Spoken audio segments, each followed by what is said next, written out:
जय श्री हरि। ओम नमो भगवते वासुदेवाय। आप सभी श्रद्धालु जनों का हार्दिक स्वागत है हमारी इस पावन यूट्यूब कथा कार्यक्रम में।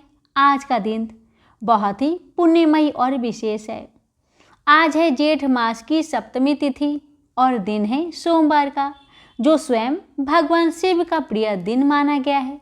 इस दिव्य संयोग में जब सातवीं तिथि और सोमवार एक साथ आए, तब इस दिन की कथा सुनना, मनन करना और उसका स्मरण करना जीवन को धन्य कर देता है।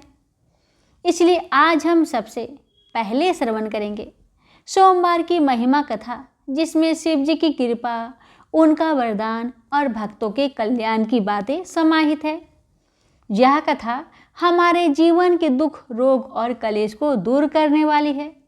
फिर इसके पश्चात हम चलेंगे जेठ मास की सातवीं तिथि की विशेष पौराणिक कथा की ओर। यह मास भगवान विष्णु की उपासना के लिए अत्यंत उत्तम माना गया है और सातवीं तिथि तो स्वयं में शुभता और सौभाग्य की प्रतीक है। तो आइए अपने मन, वाणी और आत्मा को पवित्र करें और जुड़ जाइए इस भक्ति प्रवाह में। हाथ जोड़कर बोलिए ओम नमः शिवाय, हर हर महादेव। भक्तों, बहुत समय पहले की यह बात है। एक जंगल था। उस जंगल में एक चिड़िया एक पेड़ पर रहती थी। जंगल बिल्कुल सूखा हुआ था, न घास, न पेड़, न फूल, न फल। जिस वृक्ष पर चिड़िया रहती थी, उस पर भी सिर्फ सूखी टहनियाँ थी, पत्ते भी नहीं थे। चिड़िया वहीं रहकर हर समय शंकर भगवान का जाप और गुणगान करती रहती थी। भक्तों, एक समय की बात है कि उसी रास्ते से नारद जी जंगल होकर जा रहे थे। चिड़िया ने देख लिया और तुरंत नारद जी के समीप आकर बोली, नारद जी, आप कहाँ जा रहे हैं? नारद जी ने कहा, मैं भगवान शंकर जी के पास जा रहा हूँ। चिड़िया ने कहा, भगवान शंकर मेरा बड़ा ध्यान रखते हैं और मैं भी भगवान शंकर की बहुत बड़ी भक्त हूँ। आप कृपया भगवान से कह दीजिएगा कि मेरे सूखे जंगल के बारे में शायद उन्हें पता नहीं। कृपया उनसे कह दीजिए कि मेरे जंगल को हरा भरा कर दे। नारद जी शंकर जी के पास जाकर चिड़िया की जंगल वाली बात बताई। नारद जी के कई बार कहने पर शंकर जी ने कहा, मैं इसमें कुछ नहीं कर सकता नारद।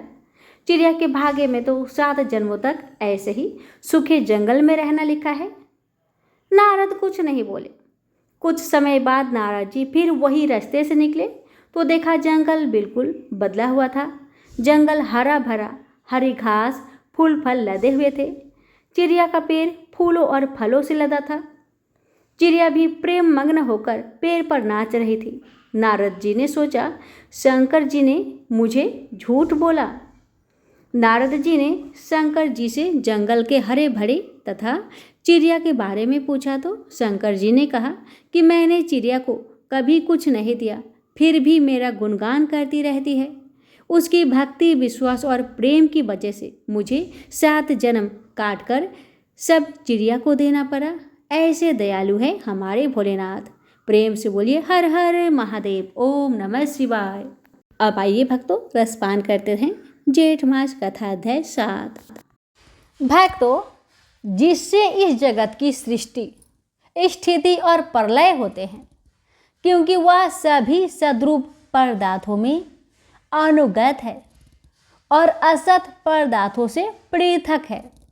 जड़ नहीं, चेतन है, परतंत्र नहीं, स्वयं प्रकाश है, जो ब्रह्मा अथवा हिरण्यगर्भ नहीं, प्रत्युत उन्हें अपने संकल्प से ही जिसने उस वेद ज्ञान का दान किया है, जिसके संबंध में बड़े बड़े विद्वान भी मोहित हो जाते हैं।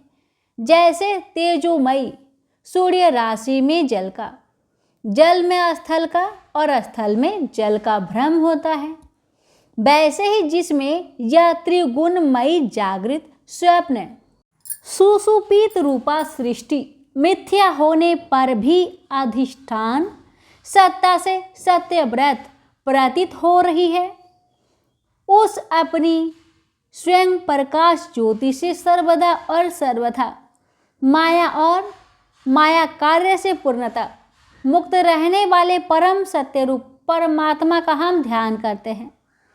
महामुनि व्यास देव के द्वारा निर्मित इस श्रीमद् भागवत महापुराण में मोक्ष प्रयत्न फल की कामना से रहित परम धर्म का निरूपण हुआ है। इसमें शुद्धांत करण सत्पुरुषों के जाने योग्य उस वास्तविक वस्तु परमात्मा का निरूपण हुआ है, जो तीनों तपों का जड़ से नाश करने वाली और परम कल्याण देने वाली है। अब और किसी साधन या शास्त्र से क्या प्रयोजन? जिस समय भी सुकृति पुरुष इसके श्रवण की इच्छा करते हैं, ईश्वर उसी समय अविलंब उनके हृदय में आकर बंदी हो जाते हैं। रस के मर्मज्ञ भक्तजन, यह श्रीमद् भागवत वेद रूप कल्प वृक्ष का पका हुआ फल है। श्री सुखदेव स्वरूप तोते के मुख का संबंध हो जाने से यह परमानंदमयी सुधा से परिपूर्ण हो गया है। इस फल में छिलका, गुठली आदि त्याज्य अंश तनिक भी नहीं है। यह मूर्तिमान रस है। जब तक शरीर में चेतना रहे तब तक इस दिव्य भागवत रस का निरंतर बार बार पान करते रहो। यह पृथ्वी पर ही सुलभ है।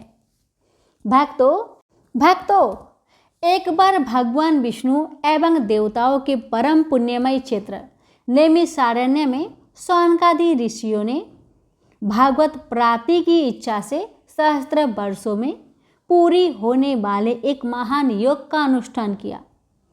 एक दिन उन लोगों ने प्रातःकाल अग्निहोत्र आदि नित्य कृतियों से निवृत्त होकर सूत जी का पूजन किया और उन्हें ऊंचे आसन पर बैठाकर बड़े आदर से यह प्रश्न किया। ऋषियों ने कहा, सूत जी, आप निष्पाप हैं। आपने समस्त इतिहास, पुराण और धर्म शास्त्रों का विधि पूर्वक अध्ययन किया है तथा आपकी भली भांति व्याख्या भी की गई है। वेद वेताओं में श्रेष्ठ भगवान बादरायण एवं भगवान के सगुण निर्गुण रूप को जानने वाले दूसरे मुनियों ने जो कुछ जाना है, उन्हें जिन विषयों का ज्ञान है, वह सब आप वास्तविक रूप में जानते हैं। आपका हृदय बड़ा ही सरल और शुद्ध है। इसी से आप उनकी कृपा और अनुग्रह के पात्र हुए हैं। गुरुजन, आपने प्रेमी शिष्यों को गुप्त से गुप्त बात भी बता दिया करते हैं। आयुष्मान, आप कृपा करके यह बताइए कि उन सब शास्त्रों, पुराणों और गुरुजनों के उपदेश में कली युगी जीवों के परम कल्याण का सहज साधन आपने क्या निश्चय किया है? आप अंत समाज के भूषण हैं। इस कलयुग में प्राय लोगों की आयु कम हो गई है। साधन करने में लोगों की रुचि और प्रवृत्ति भी नहीं है। लोग आलसी हो गए हैं। उनका भाग्य तो मंद है ही, समझ भी थोड़ी है। इसके साथ ही वे नाना प्रकार की विघ्न बाधाओं से घिरे हुए भी रहते हैं। शास्त्र भी बहुत से हैं, परंतु उनमें एक निश्चित साधन का नहीं, अनेक प्रकार कर्मों का वर्णन है। साथ ही वे इतने बड़े हैं कि उनका एक अंश सुनना भी कठिन है। आप परोपकारी हैं। अपनी बुद्धि से उनका सार निकालकर प्राणियों के परम कल्याण के लिए हम श्रद्धालुओं को सुनाइए, जिससे हमारे अंतकरण की शुद्धि प्राप्त हो। प्यारे सूत जी, आपका कल्याण हो। आप तो जानते ही हैं कि यदुवंशियों के रक्षक भक्त वत्सल भगवान श्री कृष्ण वासुदेव की धर्म पत्नी गर्भ से क्या करने की इच्छा से अवतीर्ण हुए थे। हम उसे सुनना चाहते हैं। आप कृपा करके हमारे लिए उसका वर्णन कीजिए, क्योंकि भगवान का अवतार जीवों के परम कल्याण और उनकी भागवत प्रेममयी समृद्धि के लिए ही होता है। यह जीव जन्म में मृत्यु के घोर चक्र में पड़ा हुआ है। इस स्थिति में भी यदि वह कभी भगवान के मंगलमयी नाम का उच्चारण कर ले तो उसी क्षण उससे मुक्त हो जाए। क्योंकि स्वयं भय भी भगवान से डरता रहता है। सुत जी, परम विरक्त और परम शांत मुनिजन भगवान के श्री चरणों की शरण में ही रहते हैं। अतः एवं उनके स्पर्श मात्र से संसार के जीव तुरंत पवित्र हो जाते हैं। इधर गंगा जी के जल का बहुत दिनों तक सेवन किया जाए तब कहीं पवित्रता प्राप्त होती है। ऐसे पुण्य आत्मा भक्त जिनकी लीलाओं का गान करते रहते हैं, उन भगवान का कलिम लाहड़ी पवित्र, यश भला, आत्मा शुद्धि की इच्छा वाला ऐसा कौन मनुष्य होगा जो श्रवण न करे। वे लीला से ही अवतार धारण करते हैं। नारद आदि महात्माओं ने उनके उदार कर्मों का गान किया है। हम श्रद्धालुओं के प्रति आप उनका वर्णन कीजिए। बुद्धिमान सूत जी, सर्वप्रथम प्रभु आपनी योग माया से स्वच्छंद लीला करते हैं। आप उन श्री हरि की मंगलमयी अवतार कथाओं का अब वर्णन कीजिए। पुण्यकृति भगवान की लीला सुनने से हमें कभी भी तृप्ति नहीं हो सकती, क्योंकि रसज्ञ श्रोताओं को पद पद पर भगवान की लीलाओं में नए नए रस का अनुभव होता है। भगवान श्री कृष्ण अपने को छिपाए हुए थे। लोगों के सामने ऐसी चेष्टा करते थे मानो कोई मनुष्य हो, परंतु उन्होंने बलराम जी के साथ ऐसी लीलाएं भी की, ऐसा पराक्रम भी प्रकट किया है जो मनुष्य नहीं कर सकते। कलयुग को आया जानकर इस वैष्णव क्षेत्र में हम दीर्घकालीन सत्र का संकल्प करके बैठे हैं। श्री हरि की कथा सुनने के लिए हमें अवकाश प्राप्त है। यह कलयुग अंतकरण की पवित्रता और शक्ति का नाश करने वाला है। इससे पार पाना कठिन है। जैसे समुद्र से पार जाने वाले को कर्णधार मिल जाए, उसी प्रकार इससे पार पाने की इच्छा रखने वाले हम लोगों से ब्राह्मण ने आपको मिलाया है। धर्म रक्षक ब्राह्मण भक्त युगेश्वर भगवान श्री कृष्ण के अपने धाम में पधार जाने पर धर्म ने अब किसकी शरण ली है, यह बताइए। प्यारे भक्तों, श्रीमद् भागवत महापुराण के 7वें दिन की कथा पूर्ण हुई। भगवान वासुदेव की कृपा से हम सब इस कथा को सुनकर धन्य हुए। प्रेम से बोलिए ओम नमो भगवते वासुदेवाय। भक्तों, आज की कथा में हमने भगवान के ज्ञान और प्रेम का अनुभव किया। श्रीमद् भागवत की कथा ने हमें दिखाया कि सच्ची भक्ति और प्रेम ही जीवन का लक्ष्य है। भक्तों, आज की अध्याय यहीं पर समाप्त होती है। अब सुनेंगे राम कथा। भरत व्यग्र हो रहे थे कि राम से अपना मंतव्य कैसे प्रकट करें। उन्होंने वशिष्ठ जी को अपनी दुविधा बताई। वशिष्ठ जी ने विचार करके श्री राम सहित सभी मंत्री समाज को बुला लिया। श्री राम गुरु के चरणों में शीश नवाए बैठ गए। मुनि वशिष्ठ ने सेवक के सामने श्री राम का गुणगान करके भरत का प्रश्न समाज के सामने रख दिया कि प्रभु किस उपाय से अयोध्या लौटे। सब मौन हो गए, क्योंकि किसी के पास इसका उत्तर नहीं था।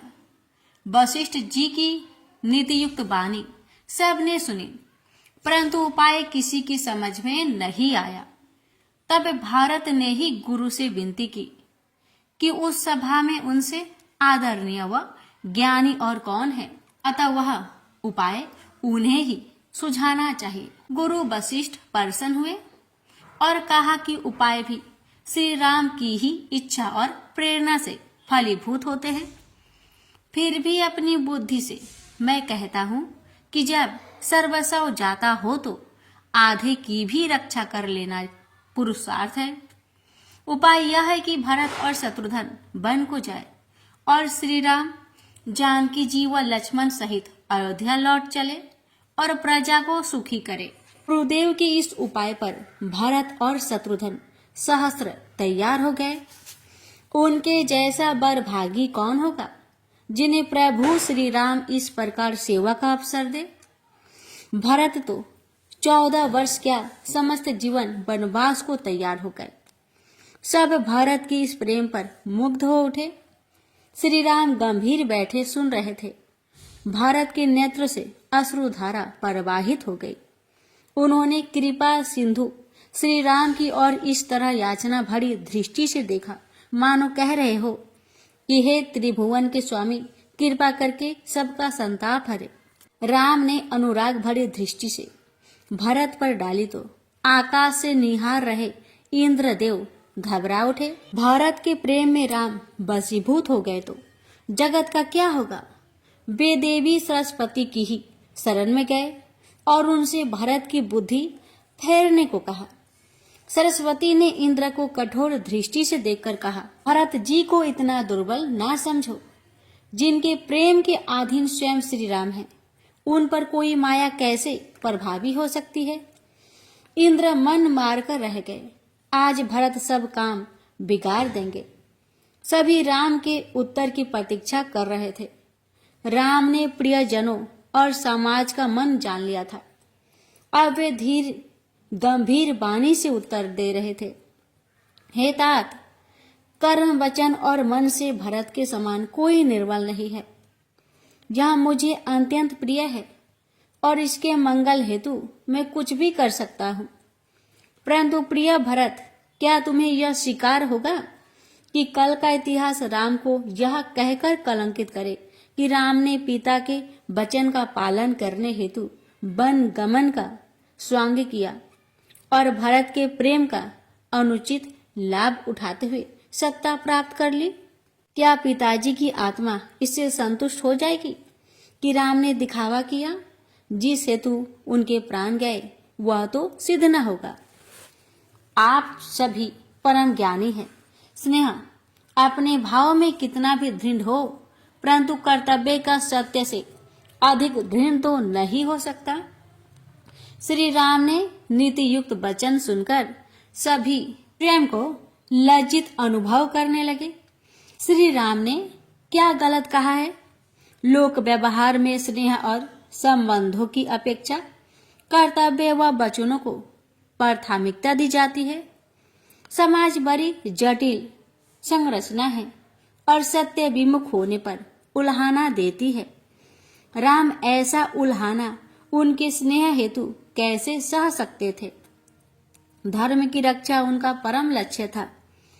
श्री राम के वचनों का सर्वप्रथम राजश्री जनक ने समर्थन किया। लोक व्यवहार की गति वे भली भांति जानते थे। धर्म विमुख होने पर देवता भी निंदित होते हैं। गुरु वशिष्ठ ने भी सहमति दे दी। राम कदापि अनुचित नहीं कह सकते। फिर क्या उपाय हो। अवध के राजा तो रामचंद्र ही है, तब राम ही उपाय सुझाते हैं। सभी को अपने अपने धर्म का पालन करते हुए रघुकुल की रीति का आदर करना चाहिए। 14 वर्ष की जो अवधि विधाता ने हम सबके वियोग के लिए निश्चित की है, हमें उसका सम्मान करना चाहिए। भरत को इस अवधि में प्रजा का पालन करना है और मुझे साधु समागम का लाभ लेना है। तत्पश्चात जो देव चाहेंगे वह होगा। श्री राम की बात सबको अच्छी लगी। भरत जी को तनिक दुख तो हुआ, परंतु प्रभु को अकटाए बात का कोई उत्तर नहीं। इसी से सबके कर्तव्य का निर्वाह होता है। इसी से लोक व्यापार भी संतुष्ट होगा और मर्यादा भी बनी रहेगी। परंतु भरत अयोध्या के सिंहासन पर बैठने का अधिकार नहीं मानते। वह केवल श्री राम का है। प्रभु की आज्ञा है कि वह उनकी प्रजा का रक्षक बने, शासन का निमित्त बने। तब भरत ने विह्वल होकर श्री राम से उसकी चरण पादुकाएं मांगी। वे चाहते थे कि सिंहासन पर वे पादुकाएं रहे, जिससे यह अनुभूति हो कि अयोध्या के महाराज श्री रामचंद्र है और प्रजा को सुख मिले। भरत की मांग विचित्र थी और राम सकुचा रहे थे, परंतु भरत की इच्छा भी उनके लिए सर्वोपरि थी। अतः उन्होंने अपनी चरण पादुकाएं भरत को सौंप दी। भरत ने उन्हें मस्तक से लगा लिया, जैसे सर्वस्व प्राप्त हो गया हो। सब समाज हर्षित हो गया। भले ही राम को लौटना संभव ना हो सका, परंतु उनके साथ बिताए 4 दिन जीवन के सबसे सुखद दिवस रहे। अब वियोग का समय आ पहुंचा। प्रयोजन आधा सिद्ध हुआ, परंतु पूर्वता से अगले दिन प्रातः गुरु माताओं और भरत शत्रुघ्न सहित पूर्ववासियों को विदा करते समय श्री राम भावुक हो गए। बड़ा करुणा दृश्य था और देवता हर्षित हो रहे थे और भी प्रसन्न थे। बिना किसी खोटे उपाय के ही काम बन गया। माताएं बार बार राम, लक्ष्मण और सीता जी की बलैया ले रही है। माता सुनैना ने सीता जी को पति सेवा का उपदेश दिया। वनवासी इस अवसर पर भावुक हो उठे। राम और भरत का प्रेम अद्भुत है। विधाता ऐसे भाई सबको दे। अयोध्या लौट आने तक भरत के मन में विषाद रहा।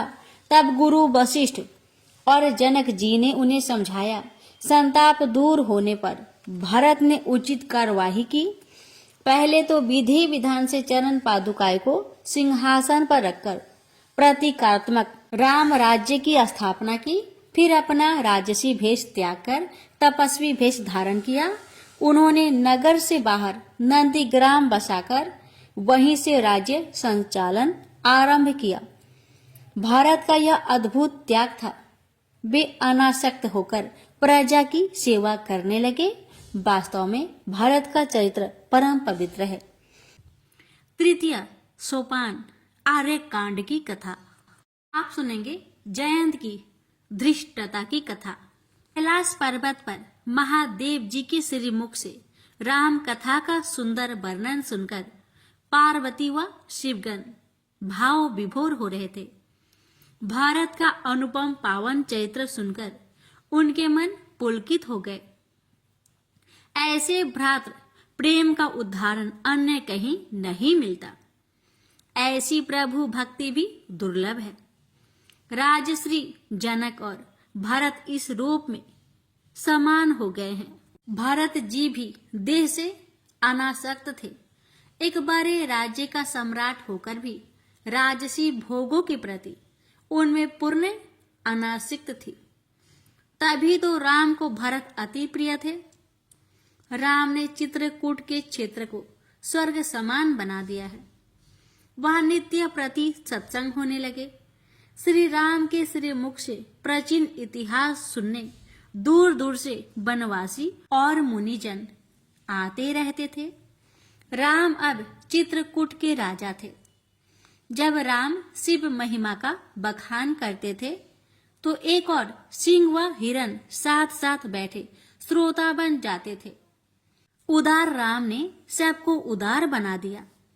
उनकी जन्मजात शत्रुता भी विस्मृत हो गई। एक दिन प्रातः काल श्री राम कुछ सुंदर पुष्प चुनकर लाए। लक्ष्मण वन भ्रमण को चले गए। सीता जी स्नान आदि से निवृत्त होकर अपने केस संवार रही थी। राम तो अनुरागी है और सीता उनके हृदय की स्वामिनी है। राम आज अपने हाथों से उनका श्रृंगार करने लगे। सीता अनुराग से भर गई। राम पुष्पहारों से सीता को सजा रहे थे। प्रकृति पुलकित हो उठी। पुष्प लताओं से गिरकर वायु से याचना कर रहे थे कि उन्हें उड़ाकर प्रभु के समीप पहुंचा दे, जिससे उन्हें भी जानकी जी की केशों की शोभा बढ़ाने का सुख और श्रेय प्राप्त हो सके। इसी समय इंद्र का पुत्र जयंत काग रूप में पृथ्वी पर भ्रमण करता हुआ वहां आ पहुंचा। वह श्री राम को सीता का श्रृंगार करते देख चकित रह गया। साधारण संसारिक व्यक्ति जैसे आसक्त और रसिकता उसे राम में विचित्र लगी। उसे संदेह हो गया कि श्री राम विष्णु की अवतार है या नहीं। उसने सोचा कि परीक्षा करनी चाहिए। मूर्ख जब अपनी विवेकहीनता का प्रयोग करता है तो पराय कष्ट ही पाता है। जयंत भी इसी ओर बढ़ रहा था। उसने तेजी से उड़कर सीता जी के चरण पर चोंच का प्रहार कर दिया। फिर यह जा और वह जा, सीता जी के पैर से रक्त बिंदु टपकने लगे। श्री राम को कौवा की धृष्टता पर क्रोध आ गया और उन्होंने एक साधारण सीख उठाकर उसे उसकी ओर फेंका। कौवा बना जयंत दूर एक वृक्ष पर बैठा मन ही मन प्रसन्न हो उठा। उसने वह सीख अपनी ओर आते देख उपहास भरे स्वर में कांव कांव की, परंतु जब समीप आते ही सीख का अग्रभाग लौ से प्रज्वलित हो उठा तो वह घबराया और भाग लिया। अग्निबाण उसके पीछे ही चल पड़ा। वह ऊपर नीचे दाएं बाएं जिधर भी उड़ता वह बाण भी उधर ही मुड़ जाता। वह जितना तेज उड़ता बाण भी उतने ही तेज दौड़ता और अब तो उसकी लौ उसके पिछवाड़े को भड़का रही थी। उड़ते उड़ते उसकी सांसें उखड़ने लगी और उसमें उड़ने की भी शक्ति ना रही। जयंत ने पृथ्वी का विस्तार नाप दिया था, परंतु उस संकट ने पीछा ना छोड़ा। उसने बड़ी मुसीबत मोल ले ली थी। वह भागा भागा ब्रह्मलोक पहुंचा तो ब्रह्मा जी ने उसे देखते ही नेत्र बंद कर दिए। रामद्रोही की सहायता तो दूर, उसका मुख देखना भी पाप था। वह वहां से निराश होकर अपने पिता के पास पहुंचा, परंतु आज तो पिता ने भी पीठ फेर ली थी। महादेव जी कह रहे थे कि हे पार्वती, वह मूर्ख जयंत मेरे पास भी आया था, परंतु मैंने भी उस रामद्रोही का मुख नहीं देखा और दुत्कार कर भगा दिया। कृपालु महादेव से भी सहायता ना पाकर जयंत अब जीवन के प्रति निराश हो गया था। अब संसार में उसका कोई सहायक ना होगा। व्यर्थ ही संकट मोल लिया। अपनी मूर्खता पर पछताने के अतिरिक्त अब और क्या क्या किया जा सकता था। वह अश्रु बहा रहा था और उससे उड़ा भी नहीं जा रहा था। वह प्राणों के मोह के कारण रुक भी नहीं सकता था। अचानक ही उसे नारायण नारायण का मधुर स्वर सुनाई दिया। देवऋषि नारद उसके समीप आ गए और कुशल क्षेम पूछी तो वह बिलख कर रोने लगा। नारद जी तो अंतर्यामी थे, उसकी पीड़ा और पीड़ा का कारण जान गए। उन्हें उस पर दया आ गई तो उन्होंने पीड़ा से छुटकारे का उपाय बताया। पुत्र, इस पीड़ा से केवल वही दयालु प्रभु श्री राम ही मुक्ति दिला सकते हैं। उन्हीं की शरण में जाओ। जयंत तत्काल श्री रघुवीर की शरण में आकर उनके चरणों में गिर गया और त्राहिमाम करने लगा। हे कृपा निधान, मुझ मूर्ख को क्षमा करे। मैं आपकी महिमा जान नहीं पाया। मुझसे बड़ा अपराध हुआ। अब मुझे क्षमा करे, क्षमा करे, क्षमा करे। दया सागर श्री राम ने नेत्रों के संकेत से ही अग्निबाण को शांत कर दिया, परंतु जयंत को दंड अवश्य दिया। उन्होंने उसकी एक आंख फोड़ दी और मूर्ख जयंत पछताता हुआ सृष्टि पर्यंत तिरस्कार का भागी हुआ। चित्रकूट में रहते हुए बहुत समय व्यतीत हो गया था, अतः अब राम वहां से जाने का निर्णय कर चुके थे। कारण भी था। दंडकारण्य से रक्षकों का अत्याचार की कथा सुनने को मिल रही थी। वहां से पलायन करके आए कितने ही मुनिजन भुक्त भोगी पीड़ा का मर्म अस्पर्णी वर्णन कर चुके थे। अतः जन जन की पीड़ा हरने वाले श्री प्रभु को दुष्टों के विरुद्ध दमन अभियान आरंभ करना ही होगा। श्री राम लक्ष्मण व जानकी सहित चित्रकूट से चले दिए तो संत मुनि उनके वियोग में व्याकुल हो उठे, परंतु जानते थे कि करुणा निधान श्री भगवान को जगत कल्याण के लिए जाना ही होगा। वहां से चलकर त्रिमूर्ति आगे बढ़ गए। मार्ग में अत्रि मुनि का आश्रम पड़ा।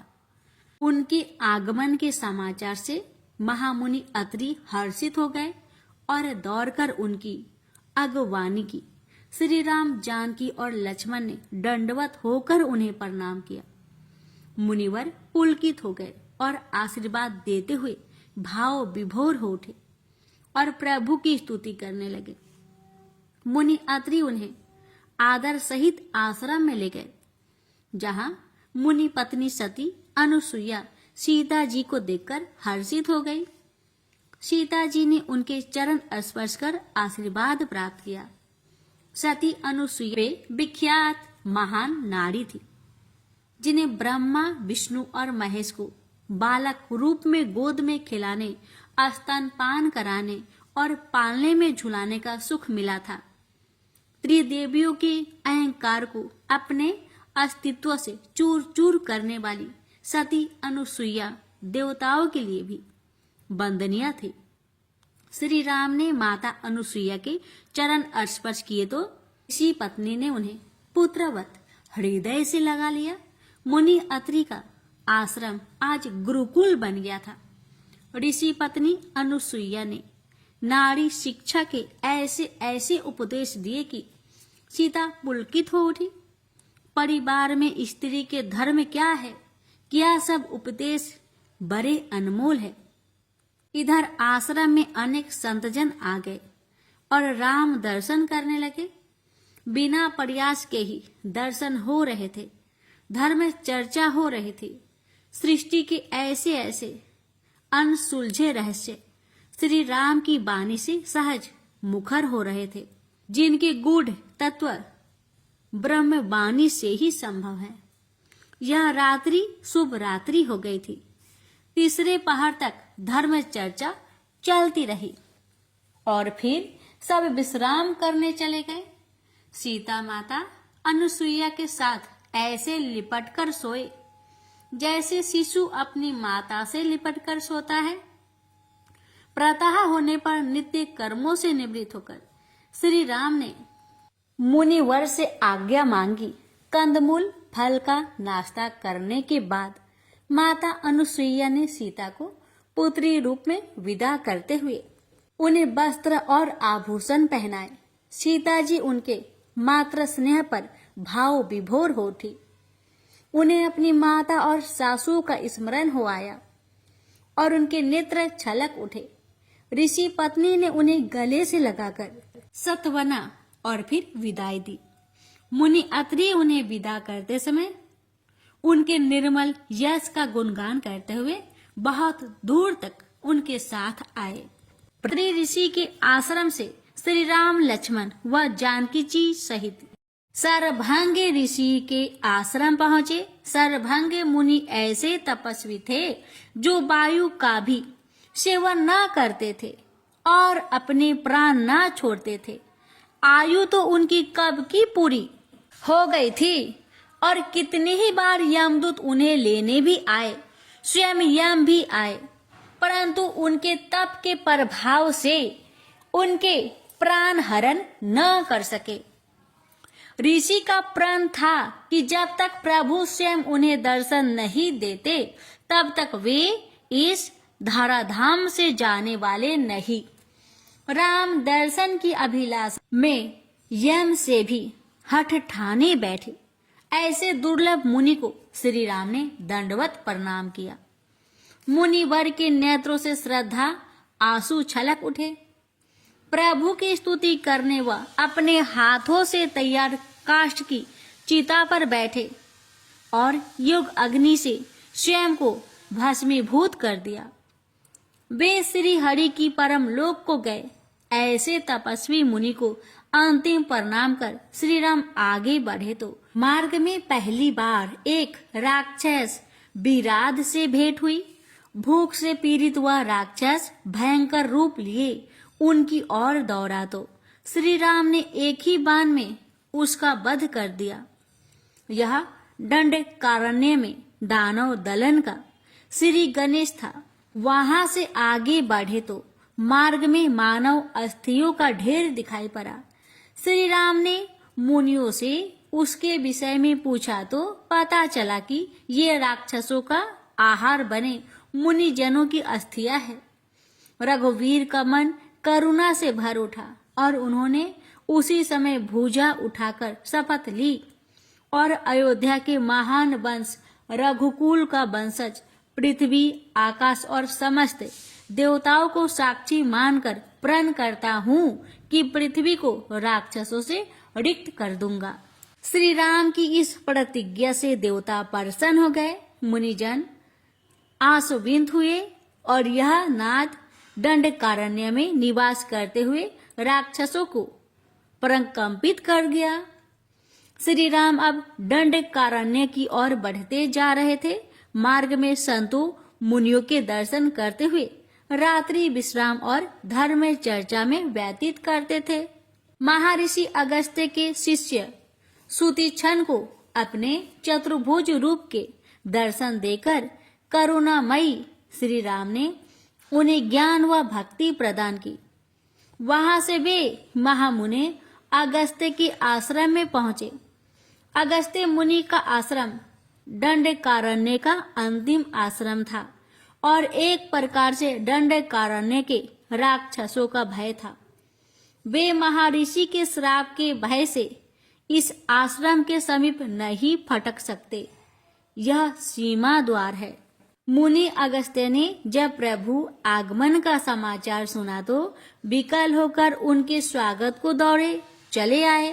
त्रिमूर्ति उनके चरणों में दंडवत हो गए तो मुनिवर ने स्नेह पूर्वक आशीर्वाद देते हुए राम लक्ष्मण को हृदय से लगाया और सीता को अखंड सौभाग्यवती होने का आशीर्वाद दिया। मुनिवर उन्हें आश्रम में ले आए और सुंदर आसनों पर बैठाया। अनेक साधु संत उनके दर्शन को आ गए।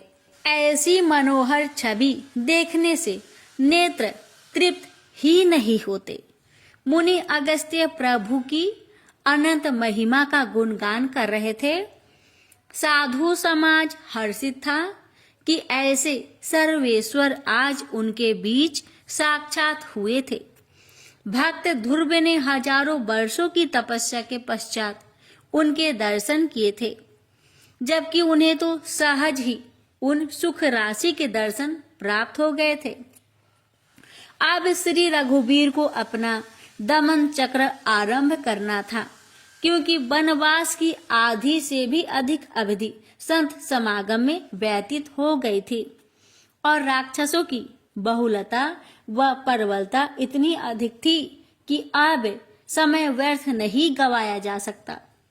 श्री राम समाज के आदर्श थे। वे आकरण तो दुष्ट से भी बैर नहीं रखते, अतः राक्षसों से बैर का उपाय करना था। वे अपने ऊपर किसी तरह का दोष नहीं लेते। ये तो विधि का विधान है, तभी तो वे सर्वेश्वर है। ब्रह्मांड में तो उनके लिए सभी देव, दानव, मनुष्य, यक्ष, किन्नर समान रूप से प्रिय हैं, क्योंकि इनका सृजन उन्होंने ही किया है।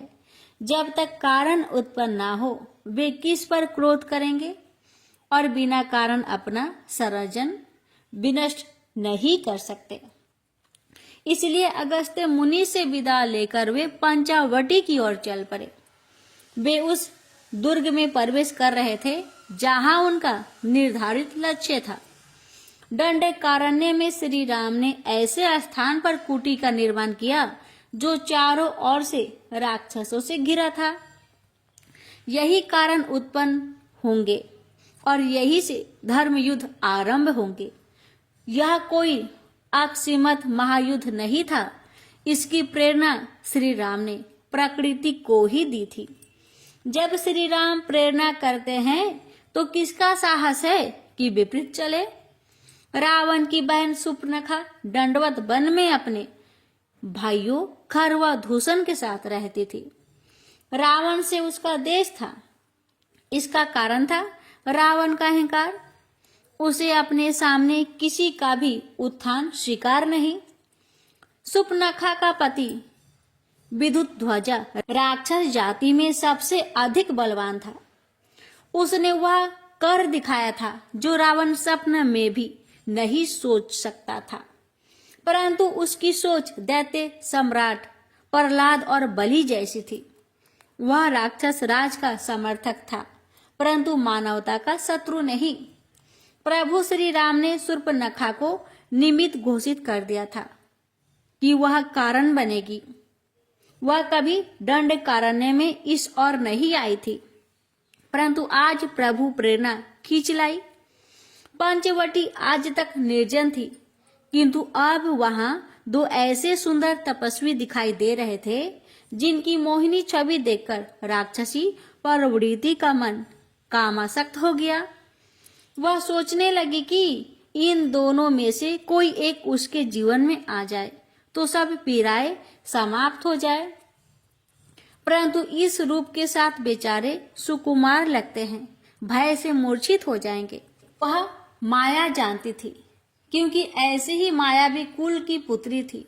उसने अति सुंदर वेश बना लिया। लक्ष्मण परहड़ी थे, अतः उसने पहले उन्हीं के पास जाकर विवाह की इच्छा प्रकट की। लक्ष्मण ने उसे नख से शिखा तक निहारा। उसका मोहित कर देने वाला लावण्य रूप था।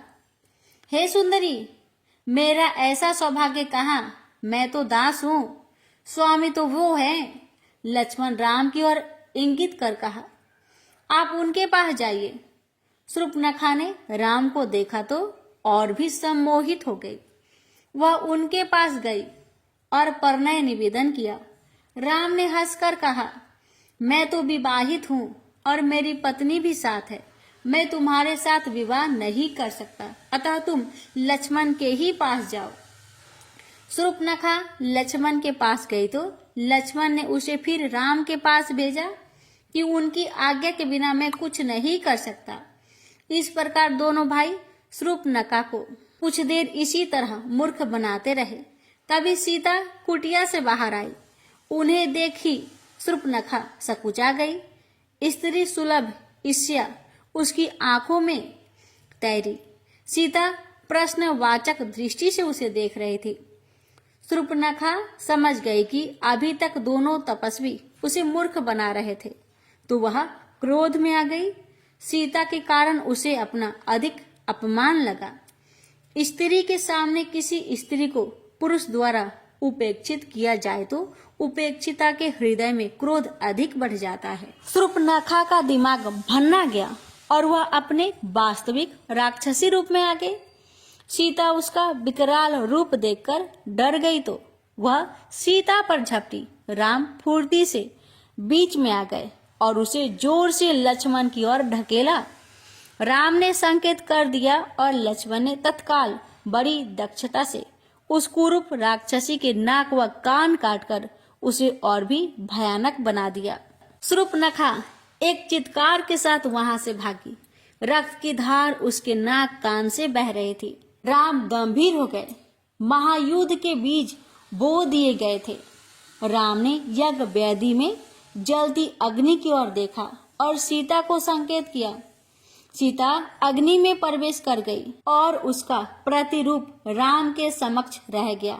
इस कौतुक को लक्ष्मण भी नहीं जान पाए।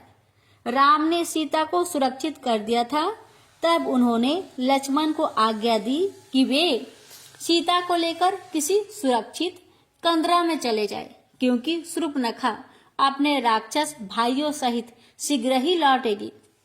लक्ष्मण ने तुरंत आज्ञा का पालन किया। शूर्पणखा राक्षस समाज के अंत का सम्मान लेकर दंडकारण्य में बसे। अपने भाई खर व ढूसन के पास रोती बिलखती हुई गई। वे दोनों अति विशालकाय और भयंकर आकृति वाले राक्षस थे और ऐसे ही हजारों योद्धाओं के साथ दंडकारण्य में उत्पात करते रहते थे। शूर्पणखा की दशा देखकर दोनों चौंक उठे। वह भयानक राक्षसी और भी भयानक हो गई थी। खर ने शूर्पणखा की दशा के बारे में पूछा तो उसने बताया, इस दंडकारण्य के पंचवटी नामक स्थान पर राम लक्ष्मण नाम के दो तपस्वी आवासे हैं। उनके साथ सीता नाम की एक सुंदर स्त्री है। मैं भ्रमण करते हुए वहां पहुंच गई और स्त्री स्वभाव से सीता से बात करनी चाहिए तो उस छोटे तपस्वी ने मुझसे कुछ छल करना चाहा। मैंने उसे चेतावनी दी कि मैं खरदूषण की बहन हूं, तो उसने मेरा यह हाल कर दिया। खरदूषण का क्रोध 7वें आसमान पर पहुंच गया। तपस्वियों का इतना साहस कि एक तो पंचवटी में रहने लगे, दूसरे शूर्पणखा का ऐसा हाल कर दिया। तत्काल राक्षसी सेना तैयार हो गई। उनमें बड़े भयंकर और भय उत्पन्न करने वाले राक्षस थे। सब मदिरा के प्रभाव से झूम रहे थे। खर के आदेश पर अपने अपने आयुध उठाकर वे कोलाहल करते हुए पंचवटी की ओर दौड़ पड़े। खर दूषण विचार विमर्श कर रहे थे कि तपस्वियों को तो कच्चा खाया जाए, परंतु वह सुंदरी को अपने साथ रखेंगे। सुना है कि मानव स्त्री सुंदर नृत्य करती है, प्रतिदिन नृत्य देखेंगे। मूर्ख स्वप्न बुन रहे थे और जानते नहीं थे कि मृत्यु उनकी उंगली पकड़कर उन्हें मार्ग दिखा रही थी। पंचवटी का क्षेत्र भीषण कोलाहल से गुंजयमान था। राक्षस योद्धाओं के सामने अभी कोई शत्रु नहीं आया तो वे वृक्षों को उखाड़ने लगे या आपस में ही शक्ति परीक्षण करने लगे। खर दूषण वहां आ गए जहां श्री राम हाथों में धनुष बांध लिए खड़े थे। अरे ये तो अकेला है। सुपर्णे तो बता रही थी कि वे दो हैं और साथ में सुंदर स्त्री है। ये तो एक है। एक से लड़ने में तो हमें लज्जा आती है। अरे ओ तपस्वी, तेरा मुख देखकर मुझे दया आ रही है। तुझे मारता हूं तो अपना बल लज्जित होता है। तू उस स्त्री को हमें सौंप दे और इस वन से चला जा। खर तुझे अभयदान देता है। श्री राम हंसे। मूर्ख खर, तुझे भान भी नहीं है कि तेरे सामने काल खड़ा है। तेरी बहन तुम सबको यमपुरी भेजने के लिए यहाँ लाई है। सावधान हो जा। खर ने दांत किटकिटाकर अपने योद्धाओं को आक्रमण का संदेश दिया तो श्री राम की मनुज लीला का शुभारंभ हो गया। अब युद्ध भूमि में अनेक राम दिखाई देने लगे। शूर्पणखा तो इस दृश्य को देखकर भाग खड़ी हुई। श्री राम रणभूमि में काल रूप हो गए। वे अपने स्थान पर खड़े थे और राक्षसों को हर स्थान पर दिखाई दे रहे थे। प्रत्येक राक्षस से राम लड़ रहे थे। राम के तीक्ष्ण बाण आज युद्ध भूमि को राक्षसी रक्त से लाल करने लगे और राक्षसों के सिर, पैर और हाथ कट कट कर गिरने लगे। सियारों की टोलियां झाड़ियों में खड़ी दांत बजा रही थी और प्रतीक्षा में थी कि कब भर पेट आहार मिले। बहुत समय पश्चात ऐसा अवसर आया था। भूत प्रेत और पिशाच खोपड़ियां इकट्ठी कर रहे थे, बैताल नाच रहे थे। श्री राम ने आज उन्हें प्रसन्न होने का अवसर दिया था। देवता भी हर्षित भाव से आकाश में खड़े होकर इस महासंग्राम को देख रहे थे। राम ने एक मुहूर्त में ही आधी से अधिक राक्षसी सेना को धराशायी कर दिया था। दूषण का छत बिछत शरीर देखकर खर अचंभित था। इतना बलवान सुभत दूषण उस तपस्वी ने मार गिराया। वह अपने सामने खड़े राम और रणभूमि में लड़ रहे रामों को देख रहा था। तपस्वी मायावी योद्धा था, अतः उसने सोचा कि माया युद्ध ही करना होगा। वह एक ओर से चार हो गया, परंतु यह क्या, राम ने भी यही किया। अब खर मरने मारने पर उतारू था। सेना को तो विध्वंस हो चुका था। वह भीषण युद्ध करने लगा और पीड़ादायक मृत्यु को प्राप्त हुआ। जो राक्षस बचे थे वे प्राण बचाकर भागना चाहते थे, परंतु रास्ता नहीं मिल रहा था। खो में छुपी शूर्पणखा जान गई थी कि शत्रु प्रबल है। अब रावण को समाचार देना होगा। राम ने दंडकारण्य को राक्षस विहीन कर दिया था। सियारों, गिद्धरों, गीदों के लिए इतना भोजन मिल गया था कि अब वे महीनों तक चिंता मुक्त हो गए। देवताओं ने पुष्प वर्षा करके श्री राम की विजय का अभिनंदन किया। लक्ष्मण और सीता आ गए। राम का पराक्रम सीता को गौरवान्वित कर रहा था। पाप के बोझ से पीड़ित पृथ्वी को अब कुछ सुखद अनुभूति हुई। वह प्रभु राम की स्तुति करने लगी। प्रेम से बोलिए सियावर रामचंद्र की जय।